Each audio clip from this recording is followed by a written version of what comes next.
Innal hamdalillah nahmaduhu wa nasta'inuhu wa nastaghfiruhu wa nastahdihi wa na'udzu billahi min shururi anfusina wa min sayyiati a'malina man yahdihillahu fala mudilla lahu wa man yudlilhu fala hadiya lahu ashhadu an la ilaha illallah wa ashhadu anna sayyidana wa nabiyyana Muhammadan abduhu wa rasuluhu la nabiyya ba'dah.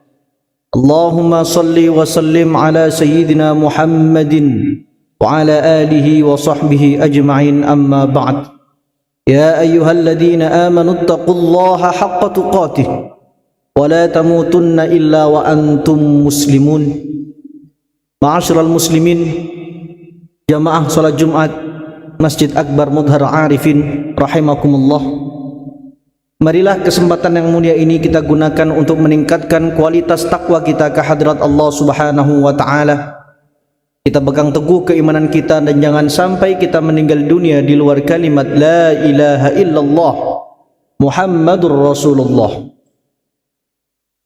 Hadirin, pada tahun 8 Hijriah ada satu peperangan yang sangat ikonik sekali. Peperangan yang sangat melegenda dan tercatat pada tintah sejarah emas umat Islam, yaitu peperangan Mu'tah. Perang pertama melawan orang-orang Romawi. Peperangan tersebut dilatar belakangi Rasulullah SAW mengirim salah satu utusan beliau ke Raja Romawi yang bernama utusan itu Al-Harith bin Umar Al-Azdi. Namun di daerah bernama Mu'tah yang sekarang Yordania, kurang lebih 900 sampai 1000 km dari Madinah, Harith bin Umar dibunuh oleh salah satu pemimpin Romawi saat itu yang bernama Syurahbil bin Amr. Dia dipenggal dan terbunuh. Ketika Rasulullah SAW mendapatkan kabar demikian, Rasulullah mengumpulkan para sahabat, dan tentu sebuah utusan apabila dibunuh maka itu merupakan tanda mengumumkan peperangan. Berarti orang-orang Romawi Syam mengumumkan peperangan kepada umat Islam, kepada Rasulullah SAW. Rasulullah menyusun siasat. Rasulullah merapikan barisan. Terkumpul 3000 pasukan. Rasulullah SAW menunjuk pemimpin perang saat itu adalah Zaid bin Harithah. Fa in qutila Zaid, apabila Zaid bin Harithah meninggal nanti, fa Ja'far bin Abi Thalib, maka digantikan oleh Ja'far bin Abi Thalib, kakak dari Ali bin Abi Thalib. Wa in qutila Ja'far fa Abdullah bin Rawahah, maka nanti yang tampil sebagai pemimpin perangnya adalah Abdullah bin Rawahah. Rasulullah sebelum pasukan ini berangkat, Rasulullah sudah menyiapkan 3 pemimpin yang nantinya bergantian. Ini berarti peperangan ini tidak main-main. Rasulullah sendiri tidak ikut. Meskipun peperangan ini tidak diikuti oleh Rasulullah, sebagian para ulama menyebut peperangan tersebut dengan bahasa Ghazwatul Mu'tah. Padahal peperangan yang tidak diikuti oleh Rasulullah dalam bahasa sirah nabawiyah adalah sariyah, tapi khusus Mu'tah meskipun Rasulullah SAW tidak ikut disebut sebagai Ghazwatul Mu'tah karena peperangan ini perang besar sekali. Ketika umat Islam di Madinah memberikan motivasi kepada pasukan 3000 yang berangkat tadi, Abdullah bin Rawahah menangis dalam perpisahan tersebut. Ketika ditanya, kenapa engkau menangis? Abdullah bin Rawahah mengatakan, saya teringat Rasulullah pernah membaca satu ayat di surat Maryam ayat 71, wa im minkum illa wariduha kana ala rabbika hatman maqdiyah. Tiap dari kalian akan mendatanginya, yaitu neraka, dan itu sudah ketentuan dari Tuhan kalian. Abdullah bin Rawahah mengatakan, aku tidak tahu apakah nanti setelah mati aku menuju ke neraka atau ke surga. Berangkatlah 3.000 pasukan tersebut. Ketika sampai di Mu'tah, ternyata pasukan terkaget-kaget.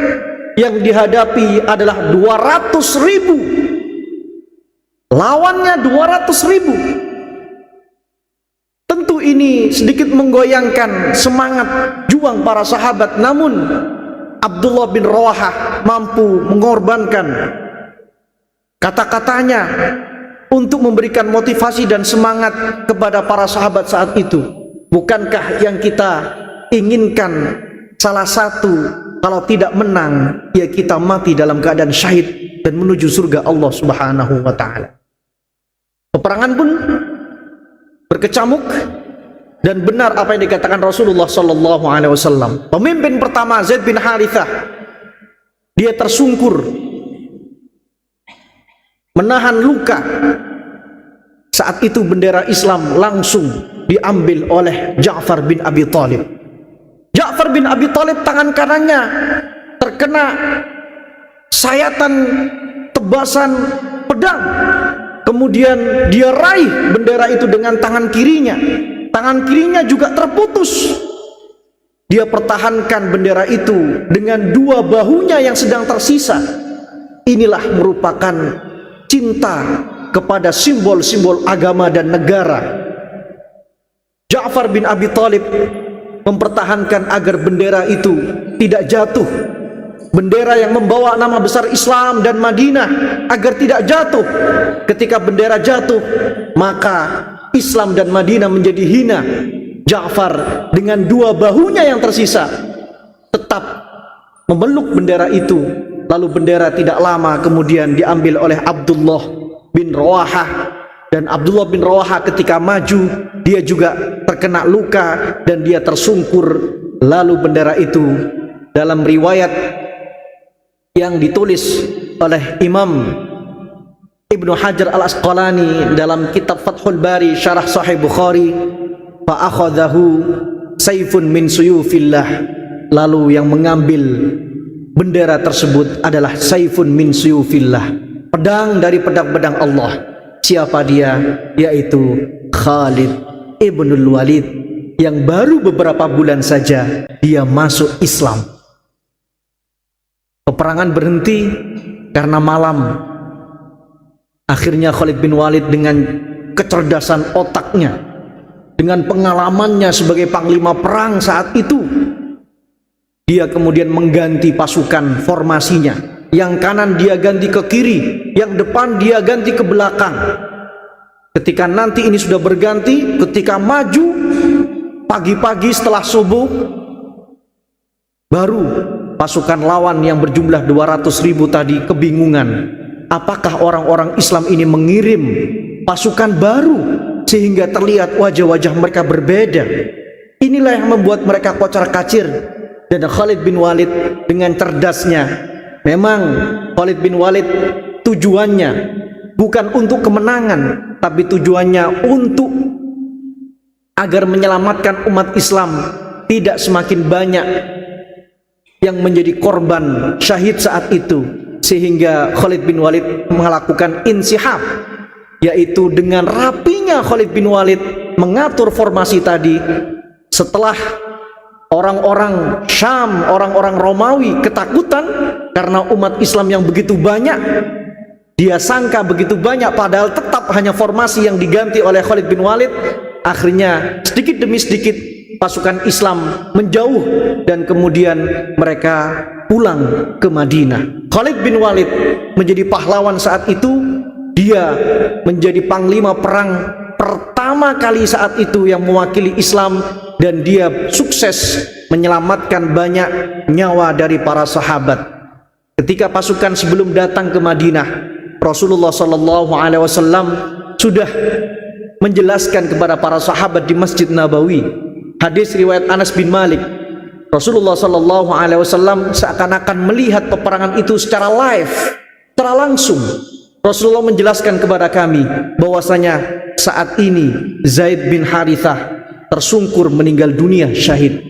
Lalu kemudian bendera diambil oleh Ja'far bin Abi Thalib.